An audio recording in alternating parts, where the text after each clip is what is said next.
साथियों नमस्ते, मैं राजेश कुमार आपका अभिनंदन करता हूं और द्वंद्व समास की इस कक्षा में आपका हार्दिक स्वागत। देखिए चलते चलते हम आ गए हैं द्वंद्व समास तक और अब एक समास अपना बच रहा है बहुव्रीहि समास। इसके बाद हम पढ़ेंगे बहुव्रीहि समास। और आज जो हम पढ़ रहे हैं द्वंद्व समास, ये बहुत ही अजीब दास्तान लिए हुए एक ऐसा समास है जिसमें बड़ा आनंद आता है और जिसका विग्रह भी बड़ा सरल है और जिसकी पहचान भी बड़ी आसान है और परीक्षा में इसको देखते ही विद्यार्थी पहचान लेते हैं। लेकिन इसके विग्रह में कुछ खास बातें हैं और इससे संबंधित जो भी विशेष बातें हैं मैं आपको बताने वाला हूं। चलिए, क्या होता है द्वंद्व समास और कैसे करते हैं इसका विग्रह और कैसे होती है इसकी पहचान, सारी बातें बड़े सरल तरीके से चलिए पढ़ लेते हैं। यह है अपना द्वंद्व समास। देखिए इसकी परिभाषा लिखते हैं। इसकी परिभाषा में हम समझें विद्यार्थियों, तो इसकी परिभाषा कहती है कि जिस समस्त पद में क्या होता है, इसमें जिस समस्त पद में दो या दो से अधिक पद, देखिए यहीं से विशेष बातें चालू हो गई है इस समास की खास पहचान कि जिस समस्त पद में दो या दो से अधिक पद हों। एक बात आ गई, दो या दो से इसमें अधिक पद हो सकते हैं, अधिक पद हों, एक बात। और इसमें क्या विशेष बातें हैं कि सभी पद, इसकी विशेषता क्या है कि सभी पद समान रूप से, सभी पद समान रूप से प्रधान हो, समान रूप से प्रधान हो, सभी पद समान रूप से प्रधान हो विग्रह करने पर। और इसकी विशेष बात देखिए परिभाषा में आ जाती है कि विग्रह करने पर विद्यार्थियों इसमें क्या होता है, विग्रह करने पर। और देखिए इसकी विभक्ति कौन कौन सी है, विग्रह करने पर इसमें क्या क्या आता है, इसमें और आ सकता है, इसमें या आ सकता है, इसमें तथा आ सकता है, या आगे और या तथा, इसके बाद में कहें तो आदि। ये शब्द हैं, इनको मैं कहूं कि ये समुच्चय बोधक अव्यय की भांति प्रयुक्त होते हैं। समुच्चय बोधक अव्यय बनकर के ये आते हैं और क्या करते हैं, दो पदों के बीच में विग्रह करने पर इनका प्रयोग किया जाता है। तो विग्रह करने पर और या तथा आदि शब्द विभक्ति के रूप में, विभक्ति के रूप में प्रयुक्त होते हैं, प्रयुक्त होते हैं। तो क्या होता है, द्वंद्व समास कहलाता है। कौन सा समास होता है विद्यार्थियों, यह आपका द्वंद्व समास होता है। बस इतना सा समझ लीजिए। इसमें ये मान लीजिए कि इस परिभाषा में गागर में सागर भरा हुआ है और पूरी बात इसके अंदर समाहित है कि जिस समास में पहली विशेषता क्या होगी, दो पद भी हो सकते हैं और दो से अधिक भी हो सकते हैं। जैसे कहें माता पिता, ये एक उदाहरण लिया हमने इसका बहुत सरल सा, हम सरल से कठिन की ओर बढ़ते हैं। माता पिता दो पद हो गए। अब ये यहां कहता है कि दो से अधिक पद, इस समास में दो से अधिक पद भी हो सकते हैं। एक उदाहरण मैं लिखता हूं, जैसे कंद मूल फल हो गया, कंद मूल फल, कंद और मूल और फल, ठीक है। ये सभी क्या होते हैं, समान रूप से प्रधान होते हैं। सभी पद समान रूप से क्या होते हैं, प्रधान। इसमें कोई एक पद प्रधान नहीं होता है, इसमें कोई पहला या द्वितीय पद प्रधान नहीं होता है। जैसा कि हमने पहले के समासों में पढ़ा, तत्पुरुष समास में हमने देखा कि प्रथम पद गौण और द्वितीय पद प्रधान हुआ। लेकिन आगे हम देखते हैं क्रमधारय में तो क्या होता है, विशेषण विशेष्य का योग होता है, ठीक है। उसमें क्या होता है, उसमें अव्ययभाव समास में हमने देखा प्रथम पद प्रधान होता है, क्रमधारय में द्वितीय पद प्रधान होता है। तो इस तरह से उन समासों में पहले और दूसरे पद की प्रधानता जारी रही, लेकिन यहां आकर के वो प्रधानता समान हो जाती है और दोनों पद इस द्वंद्व समास में समान रूप से अपना महत्व रखते हैं।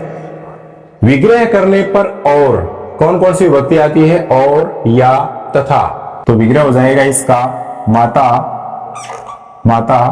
और पिता। यहां विग्रह हो गया और आ गया कंद मूल फल, कंद और मूल और फल। ये देखिए यहां पर विद्यार्थियों और विभक्ति का प्रयोग हो रहा है इन तीनों में। अब आता है अपना क्या, या आ जाए, ऐसे उदाहरण भी इसमें जिसमें या आ जाता है। जैसे हम कहें कि सुख दुख, जीवन में सुख दुख आते रहते हैं, तो यहां विग्रह करने पर समझेंगे आप कि क्या होगा, सुख और दुख नहीं बल्कि सुख या दुख। जीवन में कभी सुख तो कभी दुख, तो इसका मतलब सुख या दुख दोनों में से कोई एक तो विद्यमान रहता ही है। इस तरह के और उदाहरण आएंगे। अब इसमें आदि शब्द का भी प्रयोग होता है, यह बहुत ही खास बात है। आदि शब्द का प्रयोग भी समास के पदों का विग्रह करते हैं तो कहीं ना कहीं आता है। कहां आता है, जब दोनों पदों के समूह की अन्य वस्तुओं का भी हमें ज्ञान कराने वाला कोई उदाहरण आए तो वहां इसका विग्रह करते हैं तो अंत में आदि का प्रयोग किया जाता है। जैसे हम कहें कि कुर्ता टोपी, बहुत अच्छा उदाहरण है। अपने कुर्ता टोपी अपने लोक जीवन से जुड़ा हुआ कि बुआ जी आए बच्चे के लिए कुर्ता टोपी लाए, तो कुर्ता टोपी लाए का मतलब क्या समझेंगे, कुर्ता और टोपी दो चीज ही नहीं लाए बल्कि उसके साथ में अन्य कोई खिलौने मिठाइयां आदि भी लेकर आए। तो इसका विग्रह क्या हो जाएगा, कुर्ता और टोपी भी नहीं, कुर्ता या टोपी भी नहीं बल्कि कुर्ता टोपी आदि। कुर्ता, इसमें कोमा लगेगी, अल्पविराम लगेगा, कुर्ता टोपी आदि। ये देखिए विद्यार्थियों यहां पर किसका प्रयोग हुआ, आदि का प्रयोग हुआ। तो ये तीन तरह से इसका प्रयोग होता है कि और का, कि कुछ समासों में और आ जाता है तो कुछ समास के विग्रह में या आ जाता है, तो कुछ शब्दों के विग्रह में अंत में आदि शब्द का प्रयोग किया जाता है। इस प्रकार और या आदि ये तीन परिस्थितियां हैं। इन तीन परिस्थितियों के आधार पर ही हम द्वंद्व समास को तीन रूपों में बांटेंगे। इसके तीन प्रकार हम करेंगे। तो देखिए वे कौन कौन से होते हैं। चलिए पहले इसको आप स्क्रीनशॉट लेकर के उतारेंगे और अब मैं इसके तीन भेदों के नाम लिखता हूं और उनमें कौन कौन से शब्दों का प्रयोग होता है, उनकी क्या परिभाषा होती है वो हम लिखते हैं और उनके उदाहरण भी हम पढ़ते हैं, तब हमारे लिए ये बात और आसान हो जाएगी। अब जान लेते हैं द्वंद्व समास के प्रकार। देखिए द्वंद्व समास के प्रकार पर हम चर्चा करें विद्यार्थियों, तो इसके प्रकार होते हैं कितने, तीन। कौन कौन से होते हैं, एक इसका रूप है इतरेतर द्वंद्व, इसको कहते हैं विद्यार्थियों इतरेतर द्वंद्व, इतरेतर द्वंद्व।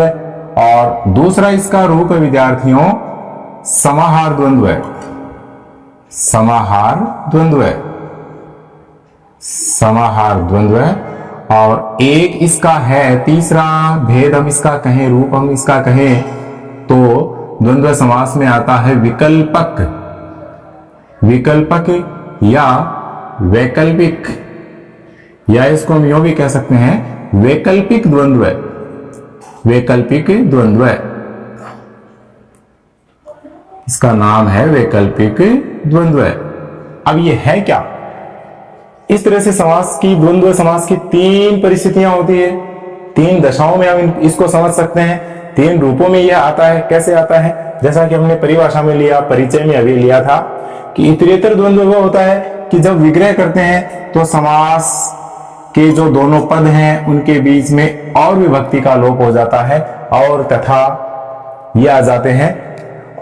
अब है समाहार द्वंद्व। समाहार द्वंद्व कहां होता है, जब समास विग्रह करते हैं तो दोनों पदों के अंत में आदि शब्द है वह प्रयुक्त होता है, और विकल्पक या वैकल्पिक द्वंद्व वह द्वंद्व समास है जिसमें एक या दो, एक या दो यानी पहला या दूसरा में से कौन सा विकल्प हमें चुनना है। इस तरह की परिस्थिति आती है तो यहां विग्रह करते हैं तो या का प्रयोग होता है। जैसे या, ये इसकी क्या हो गई, विभक्ति हो गई। और इसमें कौन से उदाहरण आते हैं, क्या इसकी परिभाषा है, ये हम समझते हैं अभी। एक बार आप इसको उतारें। अब मैं बताने वाला हूं आपको कि इतरेतर द्वंद्व क्या है। परिभाषा देखें कि सभी पद समान रूप से प्रधान होते हैं। मैंने पहले लिख दी है ताकि आपका समय बचे, कम समय में ज्यादा मैटर देना मेरा उद्देश्य है कि सभी पद समान रूप से प्रधान होते हैं, एक बात आ गई। और ये तो खैर पूरे समास में ही है अपने द्वंद्व में, लेकिन इसमें थोड़ी सी हटकर क्या है कि सभी पद समान रूप से प्रधान होते हैं। वाक्य में सभी पदों का बराबर महत्व होता है, सभी पद हैं उनका बराबर महत्व होता है विद्यार्थियों। तथा विग्रह करने पर खास बात यह है कि और, जब विग्रह करते हैं तो किसका प्रयोग होगा, और शब्द का प्रयोग होगा। देखिए माता पिता, जैसा कि हमने परिचय में बताया था कि माता और पिता, इसका विग्रह यूं हो गया। और देश विदेश, देश और विदेश, उसने देश विदेश की यात्रा की, देश और विदेश, इसमें विग्रह में विदेश आ जाएगा। देव जोड़ असुर बनेगा क्या, देवासुर। तो देव और असुर, देव और असुर, देवासुर संग्राम, तो देव और असुरों का संग्राम, देव और असुर यहां हो गया। और अब इसमें देखते हैं आय वे, आय और वे, आय और वे, आय वे का लेखा जोखा मतलब आय और वे, इसमें विग्रह ऐसे हो जाएगा। अब है 68, ये देखिए कुछ संख्यावाची शब्द है, ये गणना है संख्या अपनी, तो इसमें देखिए विग्रह करते हैं। तो इस तरह के जो शब्द हैं इनका विग्रह करने पर भी इसमें और का प्रयोग होगा। ये परीक्षा की दृष्टि से बड़े महत्वपूर्ण है। और इसमें लिखा है, जैसे पहला शब्द मैंने लिखा है 68, अड़ यानी 8 और 60 यानी 60, 8 और 60, इसका इस तरह से विग्रह होगा 8 और 60। इस तरह से हम विग्रह करें इसका 53, 3, 3 और 50, 3 और 50, ये शब्द शुद्धि की दृष्टि से भी महत्वपूर्ण शब्द है 53, क्योंकि एक बार नेट की परीक्षा में आया हुआ है। तो 53 यानी 3 और 50। और अब देखिए इसमें 24, 4 और 20 विद्यार्थियों, 4 और 20, ऐसे 25 लिखे तो 5 और 20, 26 लिखे तो 6 और 20। राधा कृष्ण, राधा और कृष्ण, राधा और कृष्ण, ये इस तरह से और वाले शब्द हैं जिनका मैंने यहाँ पर विग्रह किया है। स्क्रीनशॉट लेकर के आप इसको अपने मैटर में संग्रहित कर सकते हैं। इस द्वंद्व समास के दूसरे रूप में हम देखें तो समाहार द्वंद्व, देखिए दोनों पदों के समूह की अन्य वस्तु का भी बोध कराता है। इसमें समाहार से मतलब होता है समूह, तो समूह में दो पद तो हमारे पास आ जाते हैं समस्त पद में, और इसके अलावा विग्रह करते हैं तो इसमें अंत में आदि लगता है, और इसी समूह की अन्य वस्तु का भी यह शब्द ज्ञान कराता है, तो वहां समाहार द्वंद्व होता है। तो विग्रह करने पर पदों के अंत में किसका प्रयोग करेंगे, आदि का प्रयोग करेंगे। देखिए कैसे, जैसे ये उदाहरण अभी हमने शुरू में समझा था कि कुर्ता टोपी, कि कुर्ता टोपी लाई मतलब कुर्ता टोपी आदि, इसके साथ साथ अन्य वस्तु भी इस समूह की आ गई कि कुर्ता टोपी आदि, तो इसका मतलब इसके साथ साथ अन्य वस्तुएं भी है इस समूह की। मक्खी मच्छर की गंदगी से मक्खी मच्छर फैल गए, तो केवल मक्खी और मच्छर दो ही चीजें नहीं फैलती है, मक्खी मच्छर से तात्पर्य यहाँ पर क्या हो जाएगा कि मक्खी मच्छरों के साथ साथ अन्य कीड़े मकोड़े भी अन्य भी फैल गए, तो इससे क्या हो गया कि मक्खी मच्छर आदि। इसका विग्रह ये हो जाएगा कि मक्खी मच्छर आदि। ऐसे हम इसे समझें। भूत प्रेत, भूत प्रेत, तो यहां अल्पविराम का प्रयोग बेहतर रहेगा, भूत प्रेत आदि। ऐसे भूत प्रेत आदि। चाय पानी, मेहमान आए चाय पानी पी करके निकल गए, तो चाय पानी दो ही चीज नहीं बल्कि उसके साथ कोई हल्का फुल्का नाश्ता भी हो सकता है, खाने की अन्य चीज बिस्किट वगैरह भी हो सकते हैं, तो चाय पानी आदि।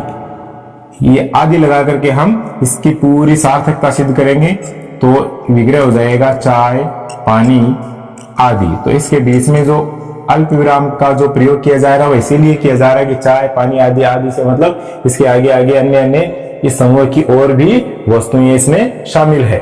दाल भात, दाल भात खाए, इसका मतलब दाल भात के साथ साथ अन्य चीजें भी आ जाती है कि दाल भात आदि।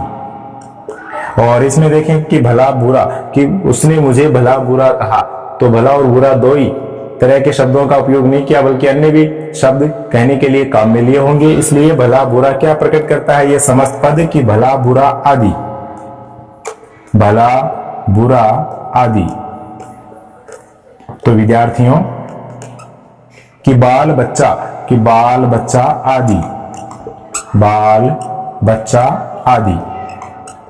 जैसे किसी ने एक अपने मित्र से बात की और कहा कि बाल बच्चे ठीक है ना, तो इसका मतलब बाल बच्चों के लिए नहीं पूछा है, बल्कि घर में विद्यमान अन्य जो समस्त सदस्य हैं उनके भी हालचाल पूछे जा रहे हैं। इसलिए इसका भी विग्रह करेंगे तो क्या आ जाएगा अंत में आदि। कंकर पत्थर, कि माता जी ने अनाज में से कंकर पत्थर चुन लिए, तो कंकर और पत्थर दो ही चीज नहीं ढूंढ रही है वो, उसके साथ साथ अन्य जो अनावश्यक वस्तु है उसको भी वह चुन चुन करके फेंक रही है। तो विग्रह में क्या आ जाएगा कंकर पत्थर आदि, कंकर पत्थर आदि। तो विद्यार्थियों इस तरह से इसका विग्रह होगा और यह समाहार द्वंद्व का उदाहरण है। इसको आप बिल्कुल ध्यानपूर्वक देख करके उतार सकते हैं। तीसरे प्रकार वैकल्पिक द्वंद्व की परिभाषा कहती है कि दोनों पद एक दूसरे के विपरीतार्थ है। दोनों पदों की खास बात क्या है कि वे एक दूसरे के विलोम होते हैं, विपरीत होते हैं। और देखें तो किसी एक विकल्प को चुनने का उसमें भाव विद्यमान होता है, क्योंकि नाम ही विकल्प है तो बीच में क्या आएगा या। इसलिए विग्रह करने पर विद्यार्थियों किसका प्रयोग होता है, जो खास बात है इसमें वह या का प्रयोग होता है। दोनों पदों के बीच में क्या आ जाएगा या आ जाएगा। या का मतलब दोनों में से कोई एक और दोनों एक दूसरे के विपरीत। तो देखिए आजकल, आज या कल कि पिताजी आजकल में आएंगे, तो विग्रह क्या हो जाएगा विद्यार्थियों आज या कल में आएंगे, मतलब दोनों में से किसी एक दिन को वे आएंगे। यशापयश, जीवन में यशापयश की प्राप्ति तो होती रहती है, तो यश या अपयश, कभी यश तो कभी अपयश। तो इसमें क्या हो जाएगा यश या अपयश। अपयश यानी अपकीर्ति, एक दूसरे के विलोम भी हैं और वैसे दीर्घ संधि भी है, जोड़ करके लिखा हुआ है। तो इस तरह के उदाहरण है वे भी इस द्वंद्व समास में आते हैं, और द्वंद्व समास में आते हैं तो उनका हम विग्रह इस तरह से कर देते हैं। विग्रह पूछने की संभावना कम है, समास की पहचान पक्की होनी चाहिए। लाभ हानि, लाभ या हानि, इसमें विग्रह ऐसे हो जाएगा कि व्यापार में लाभ हानि तो होते रहते हैं, मिलते रहते हैं, तो इसका मतलब लाभ या हानि में से कोई एक, क्योंकि दोनों साथ तो होना संभव नहीं, इसलिए या का प्रयोग होगा, विकल्प का प्रयोग होगा, लाभ या हानि, ऐसे इसका प्रयोग हो गया। पाप पुण्य, पाप या पुण्य, ऐसे इसका विग्रह है। और देखें तो थोड़ा बहुत, तो थोड़ा बहुत दोनों साथ नहीं चल सकते, या तो थोड़ा या फिर बहुत, तो विग्रह हो जाएगा थोड़ा या बहुत। ऐसे आप इसको समझेंगे तो बेहतर रहेगा, थोड़ा या बहुत, थोड़ा या बहुत हो गया। और धर्माधर्म, ये भी इसी तरह से संधि युक्त शब्द बनाया हुआ है कि धर्म या अधर्म, धर्म या अधर्म, धर्म या अधर्म। विद्यार्थियों गुण दोष, कि मनुष्य में गुण दोष तो पाए जाते हैं, तो दोनों साथ ना होकर के इसका विग्रह क्या करेंगे गुण या दोष। तो ऐसे इसका विग्रह हुआ गुण या दोष। तो ये हो गए अपने समास के द्वंद्व के विद्यार्थियों तीन रूप, तीन प्रकार, और तीनों में किस तरह से विभक्ति का प्रयोग और किस तरह से इनके उदाहरण और इनका विग्रह है। और अब मैं बता दूं कि इस तरह के उदाहरण आएंगे और इससे मिलते जुलते उदाहरण हो तो हमें इसको द्वंद्व समास की कोटि में रखना है। और अगले वीडियो की प्रतीक्षा में आप हैं, तब तक के लिए जय हिंद, जय भारत, धन्यवाद। देखते रहिए, लगातार चैनल पर बने रहिए।